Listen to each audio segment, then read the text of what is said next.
Nobyembre na naman. Ngayong buwan na ito, magka-46 anyos na ako. Tanda ko na. Pero hindi na rin ako excited sa birthday ko. Ganun nata talaga kapag tumatanda na.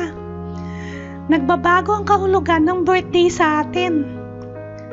Pero depende sa edad yan at sa estados ng buhay talaga. Siyempre, nung bata tayo, mas masaya, mas excited tayo. Party, regalo, bisita. Naaalala ko pa, hindi nawawala ang papansit ni nanay. Pampahaba daw ng buhay. Tapos, habang tumatanda, kung nakapag-aral at nakapagkoleyo ka naman, nandyan ang overnight parties ng mga malalapit mong kaibigan, dating kabarkada, at dating mga kasama. Nasaan na nga kaya sila? Ano na kaya ang estado nila sa buhay?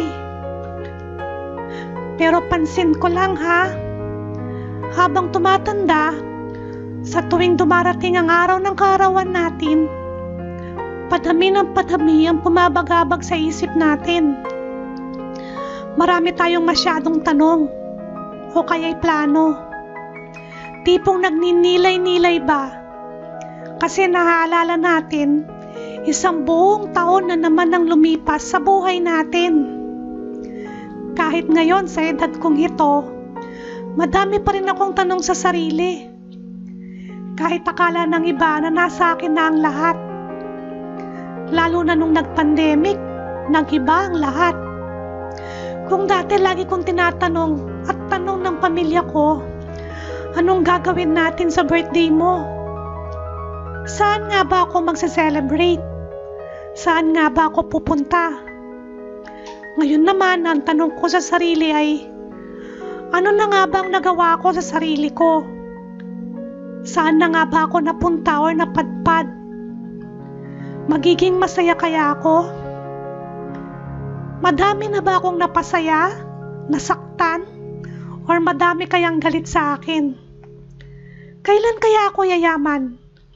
Mabibili ko pa ba ang nanay ng bahay at lupa tulad ng pinapangarap ko sa kanya noong maliit ako? May papasyal ko pa kaya siya? Kakayanin ko kaya kapag nawala siya?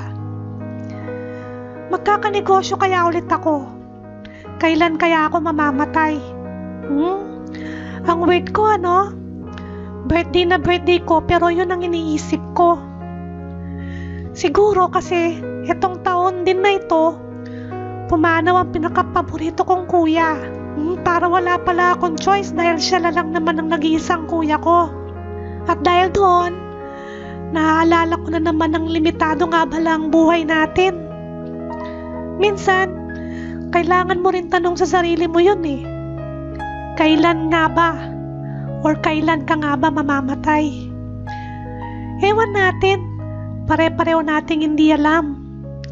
Pero sabi ni Google, ang average daw ng buhay ng tao ay 79 years ang haba. 79 years, pero syempre, depende pa rin yon kung saan ka nakatira. Kung ano ang kalagayan mo, at maayos ba ang sarili mo? Tulad ng nanay, 82 na siya. Sa Japan, 84 years ang average ng buhay ng tao.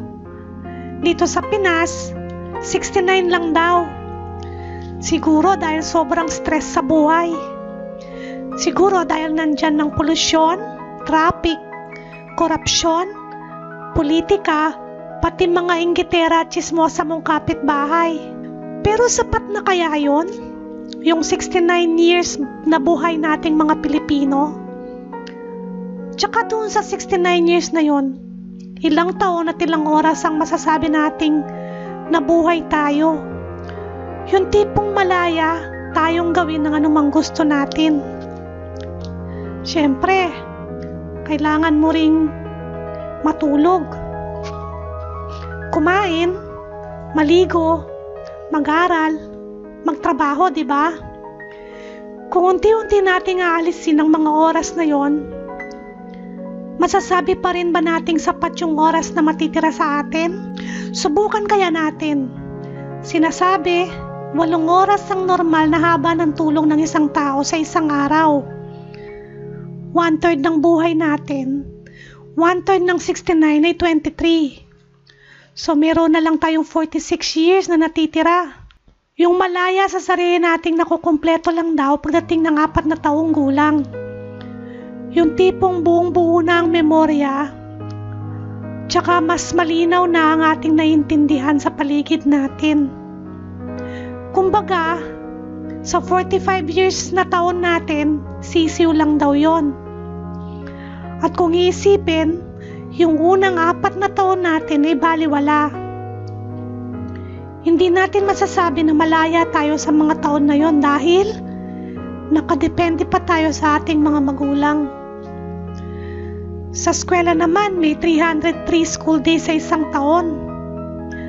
At sa bawat araw na yon, 8.5 oras ang ginugugol natin sa eskwelahan tayo.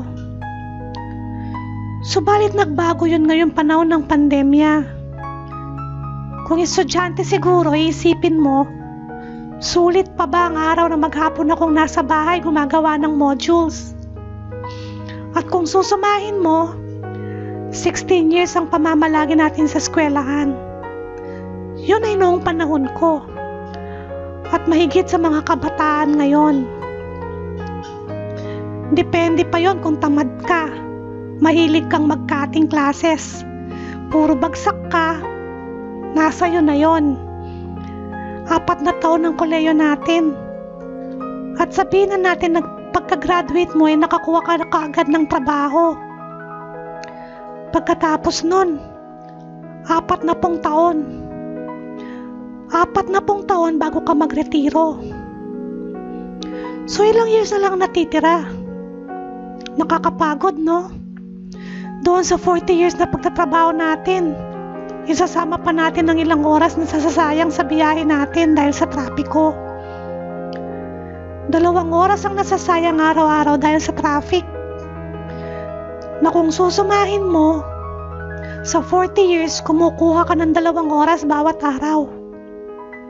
80 hours na ang nasayang sa buhay natin kung susumahin mo yon.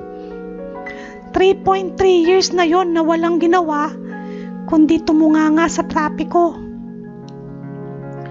Hindi ko na sinama ang mga oras na ginugugol natin sa sarili natin tulad ng pagliligo, pagkain, paggamit ng gadget, paglalaro, panonood, mga entertainment, at marami pang iba na sumasayang sa araw-araw nating oras. Namalayan mo ba kung ilang taon mong nakasama ang mga magulang mo? Before we know it, iniwan na pala tayo. Tulad ng tatay na 10 taon kong hindi nakasama. Kaya nung pumanaw, pinilit ko ang aking sarili na ipauwi ang nanay. Dahil ayokong magsisi sa huli tulad ng naramdaman ko kay tatay. Ang dami ko pang gustong sabihin. Ang dami ko pang gustong ikwento. Pero huli na. Doon ako nagka-idea na ganun lang pala kakonti at kaiksi ang buhay natin sa ibabaw ng lupa. Sa totoo lang, ang daming paraan para sayangin natin ang oras. Nandyan ang chismis, manood ng Korean novela maghapon. Pwede rin mag-scroll buong maghapon habang naiinggit ka sa mga peking buhay na nakikita mo sa social media. Tapos magpapaka-negatibo ka sa sarili mo.